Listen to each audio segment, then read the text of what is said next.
Et salut à toutes et à tous, j'espère que vous allez bien. Je vous retrouve aujourd'hui pour une petite vidéo tuto do it yourself autour de l'argile pour faire ensemble une maison en argile photophore en fait, où on puisse voir la lumière à travers. Ça se fait beaucoup pour Noël, je trouve ça très joli. Donc j'avais envie de tenter de le faire et sur Instagram je vous avais montré les premières étapes, vous étiez vachement partants. En fait j'ai fait deux techniques différentes pour deux maisons différentes. On va commencer avec la première aujourd'hui puisque ça prend déjà quand même pas mal de temps que je vous montre toutes les étapes et je vous montre à quoi ça ressemble à la fin. C'est parti! Alors pour commencer, vous avez vu, j'ai pris une boîte de bougies que j'ai entourée de plastique. C'était du scotch. Je prends ensuite ma pâte de chez Action. Donc c'est la pâte blanche qu'on trouve au rayon enfant près des pâtes à modeler. Et puis là, donc j'essaye un petit peu de la préparer, de la réchauffer. Donc vous avez vu, je la prends rapidement, je fais une boule que je pose sur mon plan de travail qui est un ancien dessous de table en plastique. Là, j'ai pris mes petites cales, ce n'est autre que des baguettes, mon rouleau et j'aplatis un petit peu le tout pour avoir une épaisseur uniforme. Vous avez vu, je commence direct par faire une forme un peu allongée puisque du coup, en fait, la maison, on va entourer ma boîte que j'ai préalablement scotchée. Donc voilà, il nous faut une forme un petit peu allongée pour faire le tour. Je me rends compte que j'ai pas pris assez de terre, d'argile, donc j'en reprends. En fait, le mieux, là c'est la première fois que je réalise une maison comme ça, le mieux c'est de prendre une bonne dose d'argile dès le départ et de faire une grande bande en fait qui va venir entourer la boîte. Donc là je regarde, j'en ai pas assez. Je coupe les bords qui au final sont bien trop fins puisqu'il faut que j'ai une largeur uniforme qui puisse faire le tour de ma boîte. Je reprends un petit peu de terre. Je vais m'en accélérer pour pas que la vidéo dure 3 heures. Et je réitère la même chose, c'est-à-dire que j'allonge ma terre toujours de la même épaisseur.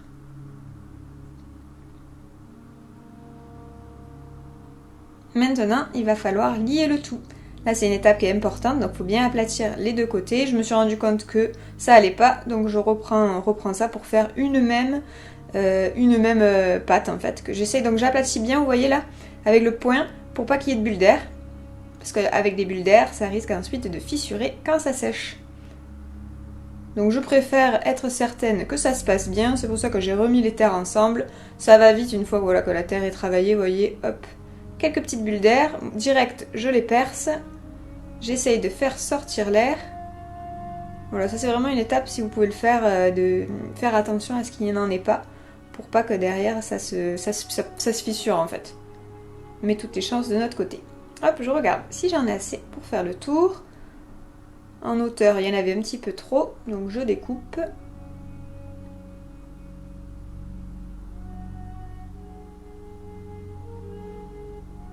J'essaye d'avoir directement une hauteur et un bas que j'ai pas à recouper ensuite sur la boîte. Donc c'est pour ça que j'ai tracé à la règle. Et là, vous voyez, je fais les jointures. C'est-à-dire que pour relier deux zones, j'ai cisaillé, je mets de l'eau. Et en plus de ça, je fais un petit colombin, donc ce boudin d'argile que j'étale bien, assez grossièrement au départ, mais que je viens ensuite bien lier au rouleau pour être certaine que du coup ça se décolle pas, surtout quand ça sèche. Donc voilà, si vous voyez que c'est pas bien lié, un petit peu d'eau, un petit peu de fissure avec un petit cutter, comme en fait vous auriez fait des coutures, vous voyez.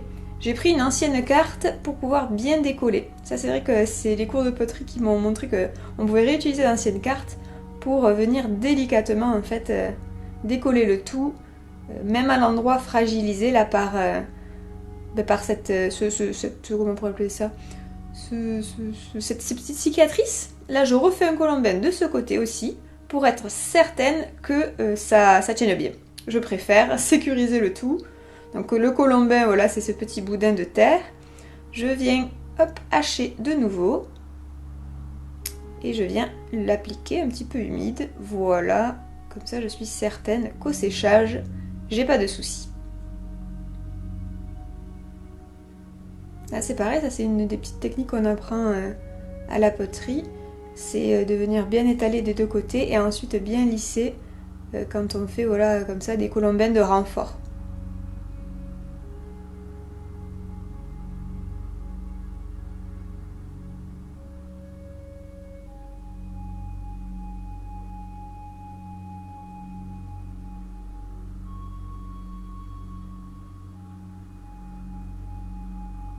Là, je suis allée chercher un petit tampon avec mon prénom pour venir faire comme une petite signature sur ma maison.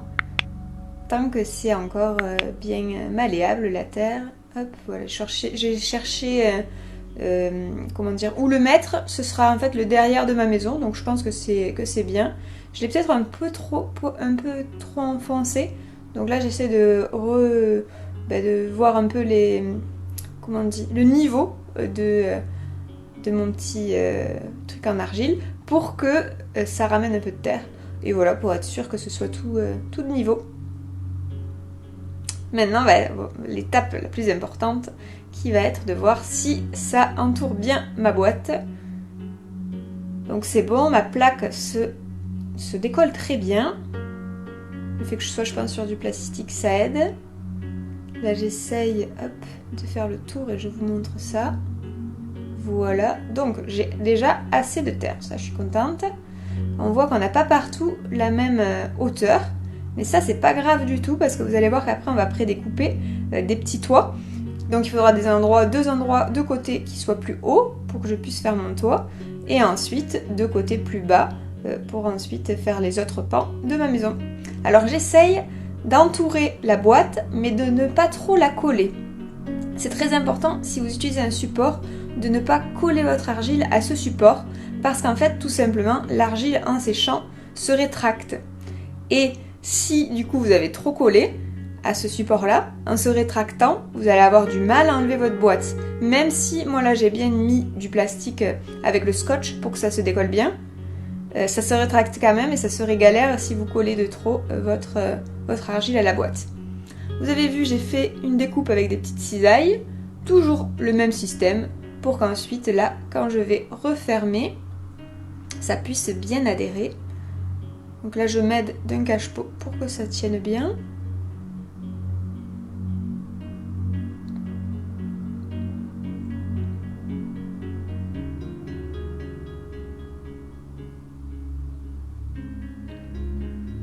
Et j'essaye de découper au bon endroit. Toujours délicat ça. Voilà, c'est pas grave, j'ai fait une petite encoche plus tôt. Mais vous allez voir que c'est pas grave puisqu'on va le redécouper. Voilà. Donc là, on est pas mal. J'assure. C'est difficile pour que vous voyez bien, je vous ai pas mis pile au-dessus, je vous ai mis un petit peu la caméra sur le côté. Parce que si je vous aurais mis au-dessus, comme mes mains vont sur forcément ce que je suis en train de manipuler, vous n'aurez pas bien vu. Je pense que de côté, là au moins vous voyez un petit peu mieux comment ça se présente, même si c'est pas la boîte en entier. Je fais partout pareil, en fait là j'ai bien cisaillé et puis je mouille pour que les deux côtés adhèrent bien.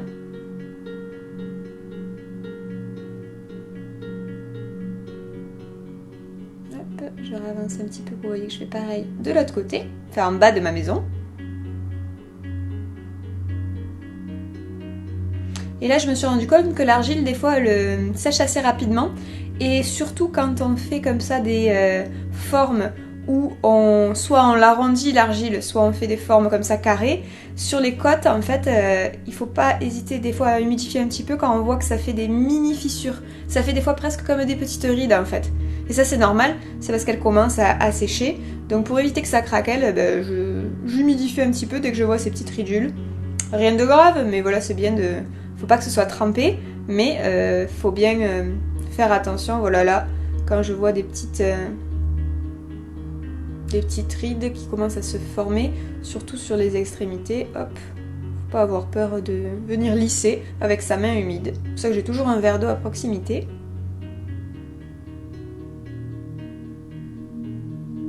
Alors maintenant avec ma règle, je vais essayer de bien calculer le milieu pour pouvoir faire mon toit.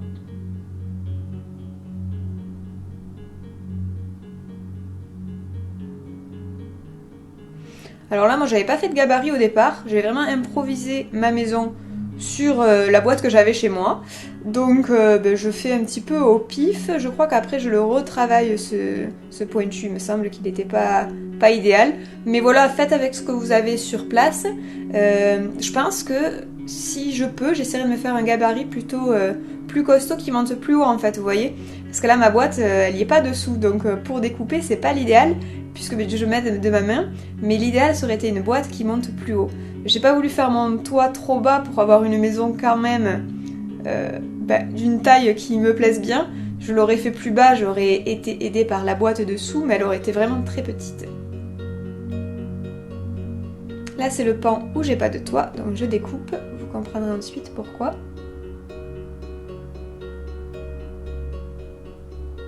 Et ça marche assez bien avec une règle pour s'aider pour la découpe. Donc là je soutiens toujours avec mon cache-pot parce que comme j'ai plus d'argile que l'épaisseur de ma boîte, ça a tendance à tomber un petit peu. Donc le cache-pot me permet de maintenir ça. Parce que là la terre elle est pas du tout sèche, elle est vraiment encore très très malléable, donc elle se tient pas trop.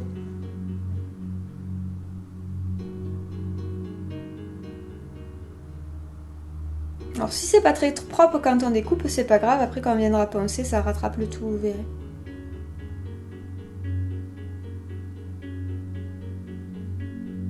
Alors là j'hésite un peu parce que je me rends compte qu'il y a un côté qui est moins bien fait que l'autre, parce qu'il y avait un côté où j'avais plus de terre que l'autre, donc là vous voyez je bug un peu, j'hésite, je me dis qu'est-ce que je vais faire, est-ce que je recoupe le tout voilà, j'improvise sur place en même temps, hein. Voilà, et donc là je me dis oui, il faudrait refaire un petit peu ça, parce que ce côté il est moins beau comparé à l'autre. Donc je refais mes calculs.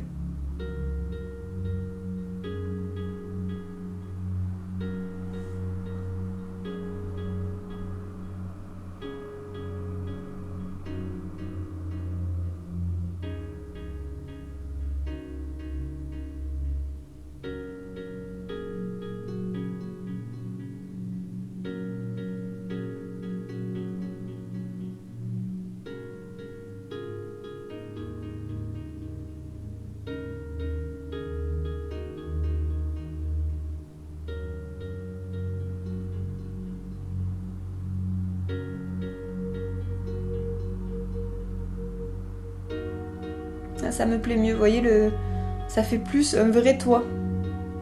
Que tout à l'heure, c'était pas très penchu. Donc il faut que je rééquilibre forcément les côtés. Ça me fera un petit peu moins haut, mais c'est pas grave. Il vaut mieux redécouper parce qu'après quand vous mettrez votre toit, si les côtés sont trop hauts, ben votre toit, je sais pas si vous voyez ce que je veux dire, mais si les côtés sont trop hauts, le toit pourra pas bien venir recouvrir votre maison. Donc il faut rééquilibrer les côtés, partout pareil, pour essayer d'avoir un truc assez similaire d'un côté à l'autre, qui soit assez de même niveau on va dire. Donc là, hop, pareil. Ce côté était assez bien fait au départ, mais c'était le pan le plus haut en fait de ma maison, donc je suis obligée aussi de le faire pareil que celui-là. Donc je mesure combien j'ai ici en hauteur pour le reporter ici.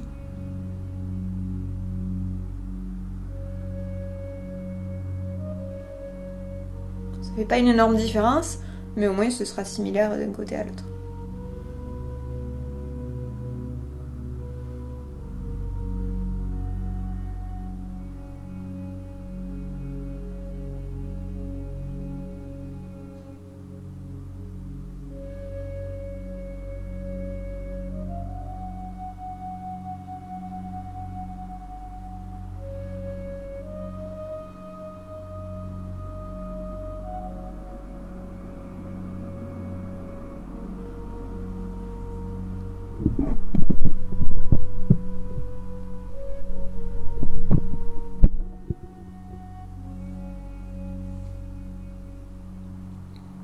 J'essaye de lisser un petit peu ce que je viens de découper, parce que souvent quand l'argile est humide, vous voyez ça fait des petits traits comme ça. Mais je m'en fais pas trop puisque je viendrai bien travailler ça quand je viendrai le poncer à la fin quand ce sera sec.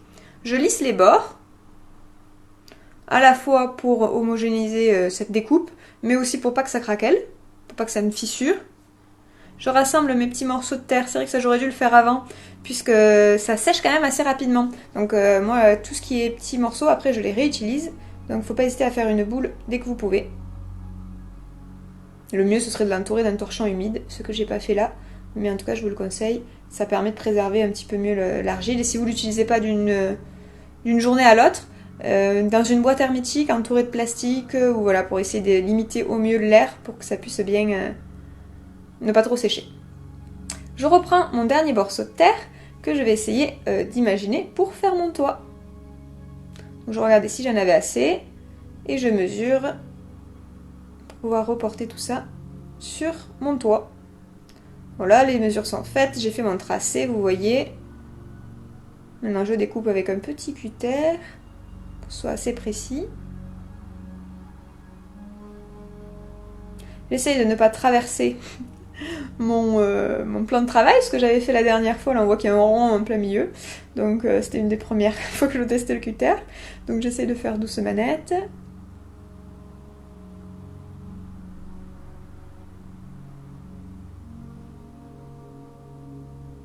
Et je trouve que là mon épaisseur d'argile est pas mal, puisque du coup c'est quand même assez fin, mais pas trop pour que ce soit pas trop collant ou trop... vous savez, que ce soit quand même assez... qu'on puisse bien le soulever comme on le souhaite, que ça ne se casse pas trop. Du coup c'est pas trop mal comme épaisseur. Le toit est peut-être un poil plus fin que la maison. Et là je viens de faire des petits décors, des petites tuiles, voilà, pour... je me suis dit pourquoi pas. Au départ je voulais faire quelque chose de plus compliqué, qui consistait à faire des vraies tuiles que j'aurais fait, vous voyez, en rond sur de l'argile et que j'aurais ensuite collé par-dessus. Mais je me suis dit, en séchant, autant elles vont se décoller, autant quand je vais mettre mon toit ensuite sur ma maison, ça va décrocher tout ce que j'ai dessus. Donc je me suis dit, tu vas les dessiner, c'est plus simple. Mais si jamais vous en faites vous avec des vraies tuiles, n'hésitez pas à me montrer le résultat, j'aimerais bien voir ce que ça donne. Je suis sûre que ça peut être très joli aussi.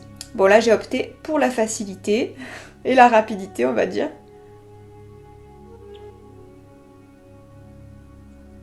Hop, j'ai fait un côté. Je vais faire l'autre.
J'humidifie les côtés comme d'hab. Surtout que là, comme j'ai fait des petites incisions, c'est bien de bien humidifier les côtés pour pas que ça se détache, vous voyez. Enfin, j'ai pas découpé à fond dans la terre, mais quand même, c'est bien de lisser tout ça à l'eau.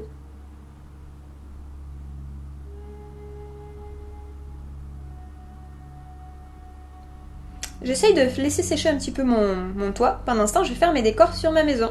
Donc pour ça, j'ai pris... Alors, j'ai pas forcément d'un porte-pièce de la taille que je voulais faire. Donc j'ai pris un bouchon de... Comment on appelle ça? De Blanco. Qui s'avère pas terrible, puisqu'il peut pas vraiment bien rentrer dans la terre.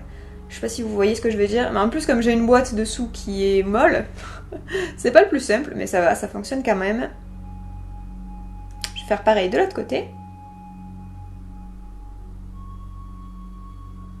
Et en fait, plus vous faites de décors dans votre maison, plus ce sera beau quand ce sera allumé. Parce que moi, l'objectif... Là, vous voyez, j'ai troqué mon bouchon de Blanco contre... je crois que c'est un bouchon de parfum, ça. Qui, du coup, est plus fin. Et quand c'est plus fin, ça permet de mieux couper votre terre. Donc, ça marche bien mieux. Le trou est plus grand en plus. Donc, je refais pareil de l'autre côté. Et j'étais en train de vous dire que oui, quand en fait plus vous faites forcément de décor dans votre maison, plus ce sera joli une fois la lumière dedans. Parce que moi je vais m'en servir comme photophore. Alors je vais pas mettre une bougie dedans, pas une vraie bougie, puisque l'argile je sais pas trop comment elle réagirait au contact du feu. Mais j'ai acheté des bougies LED. Donc je vais les mettre dedans pour que vous voyez ce soit joli avec... la nuit, en fait, je pense que vous voyez ces petites maisons qu'on trouve parfois dans le commerce qui sont bien décorées et du coup quand on met la lumière dedans, et bien du coup ça ressort par ces petites décorations et je trouve ça trop joli. Donc plus on fait forcément d'entaille, plus ce sera joli. Mais plus on en fait, plus forcément ça fragilise votre structure. Donc voilà, il faut bien doser.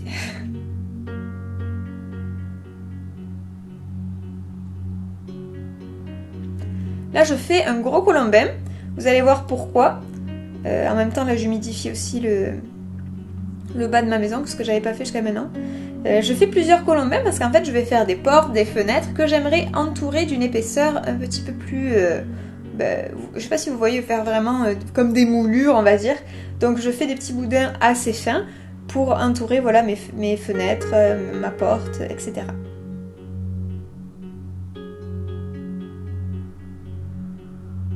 Donc un colombin c'est simple, vous partez du milieu, vous tirez sur les côtés. Après on l'humidifie, puisque comme c'est fin, ça risque de craqueler plus vite. Donc on humidifie toujours et on laisse hop sur le côté.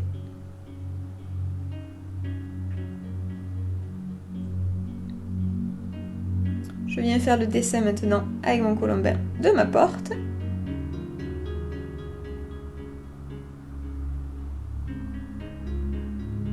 Des petites entailles dessus. Et là je le retourne, fais des entailles dessous et vous aurez compris, c'est pour coller mon colombin sur ma maison.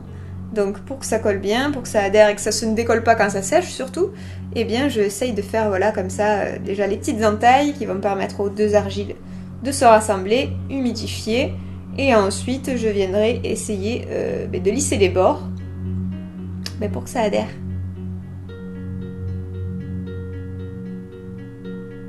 Là vous voyez, hop, tous les petits bords, j'essaye un petit peu de les rentrer pour faire la jointure en fait entre ma porte et ma maison. Voilà, là vous verrez mieux de côté. En fait, je prends un petit morceau de colombin assez fin que je viens lisser et rapporter sur la maison. J'espère que vous verrez bien, mais là ça va mieux je pense comme ça de côté. Là, je tire un petit peu de terre de mon colombin que je viens ramener sur la maison. Pareil en bas. On humidifie toujours un petit peu, pas trop, mais un petit peu.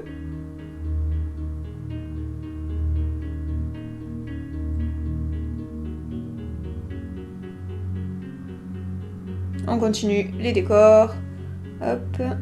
J'accélère un petit peu, mais vous avez compris le principe. Là, de ce côté, j'ai voulu faire un rond. Donc, idem. Hop, j'ai fait le tour comme j'ai fait pour la porte. Je mets le milieu. Je lisse toujours de la même manière, avec un petit peu d'eau. Hop, je rapporte les bords sur ma maison pour le lier. Et cette technique marche assez bien. Je peux déjà vous dire que la maison en séchant, tout a bien tenu, tous les petits décors. Donc voilà, le fait de prendre un peu de temps, de mettre de l'eau, de lisser le colombin sur la maison, c'est vrai que ça prend un petit peu de temps, mais derrière ça permet que, en séchant, ça tienne. Donc ça c'est pas mal. Des petits colombins encore plus petits pour faire les fenêtres. Je cisaille. Idem. Je mouille et j'applique.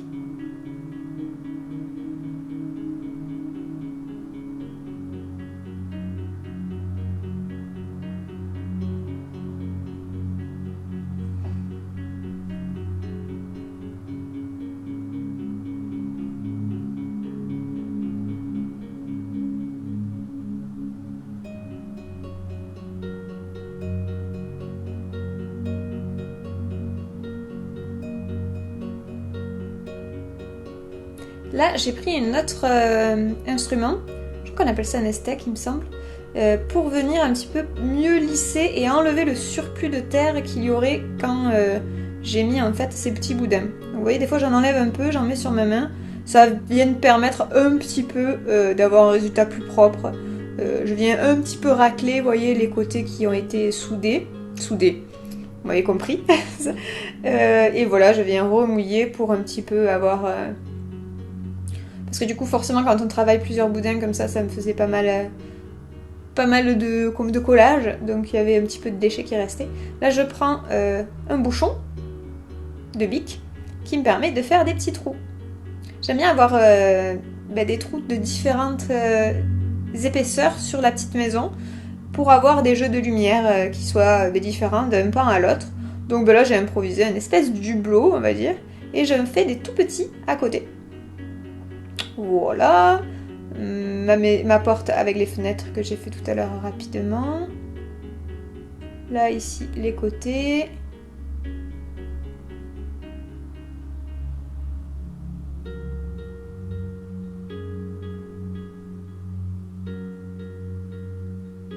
Un autre dessin du coup de ce côté.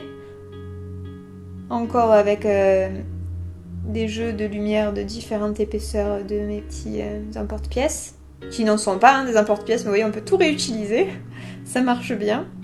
Voilà, là, laissez parler votre imagination. Faites vraiment les décors qui vous plaisent. J'ai un petit moucheron qui est venu au centre. Parce que c'est humide, du coup il aime bien. Qui est venu au centre de mon truc. Je l'avais pas vu sur le moment, mais là je le vois. Je viens faire mon petit décor qui fait un petit peu Noël, un petit peu féerique. Les petits traits, j'aurais pas dû les faire après, je me suis rendu compte, mais c'est pas grave. Et c'est assez joli, une fois que c'est allumé à l'intérieur, ça ressort bien. Voilà.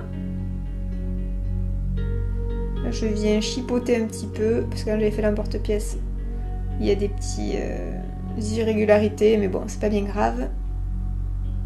Idem, les fenêtres, j'ai découpé rapidement.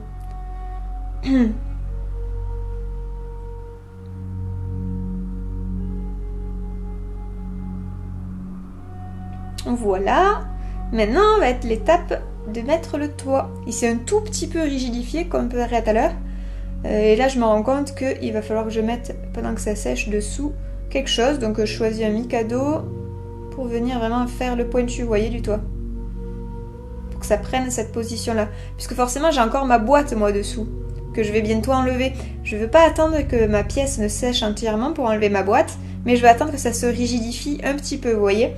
Donc, donc en attendant, eh bien, on fait avec les moyens du bord.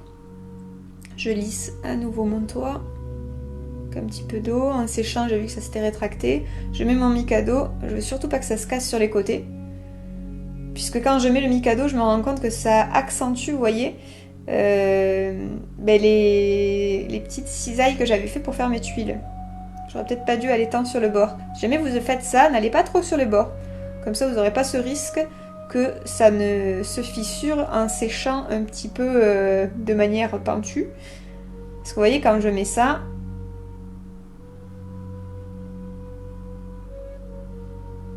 ouais, ça fait un petit peu de marque. Ça accentue celles du milieu.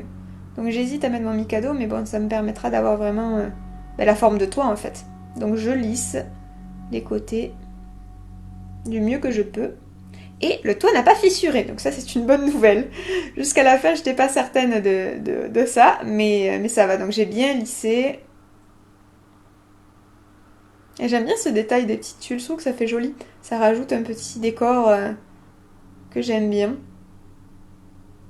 C'est pareil, je lisse un peu le tout parce qu'il y a des toutes petites ridules qui se sont mis en séchant, hein. C'est normal. Bon voilà, l'eau permet un petit peu de relisser ça.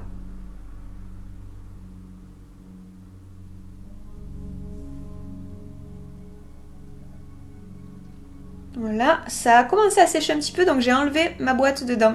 J'ai attendu en fait que la maison ne se solidifie un petit peu pour découper ma boîte et le sortir par en dessous. Voilà, le toit commence à sécher avec mon Mikado en dessous pour vraiment avoir cette forme pentue.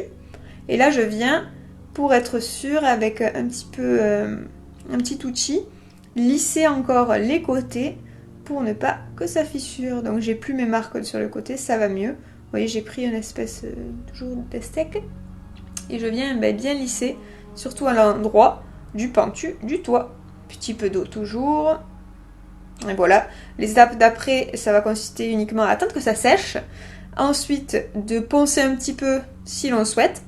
Et on peut aussi recouvrir, ensuite, une fois que c'est sec, bien poncé, recouvrir un petit peu de peinture blanche si on veut vraiment renforcer ce côté très blanc. Si jamais il y avait des petites traces lors de la manipulation, ça peut être fait une fois le séchage fini.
Plusieurs jours plus tard, je vais vous montrer à quoi ça ressemble une fois que c'est bien sec, sans lumière. Donc ça ressemble à ça.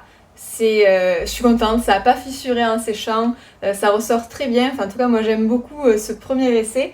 Quand on met la lumière dessous, c'est super joli. Aujourd'hui, il fait pas beau, donc peut-être que vous verrez un peu à quoi ça ressemble avec la lumière. Mais je vous insérerai quand même une petite vidéo à côté pour être sûr que vous voyez mieux si jamais ça ressort pas très bien. J'adore, avec un petit... Alors ça, c'est un petit photophore LED.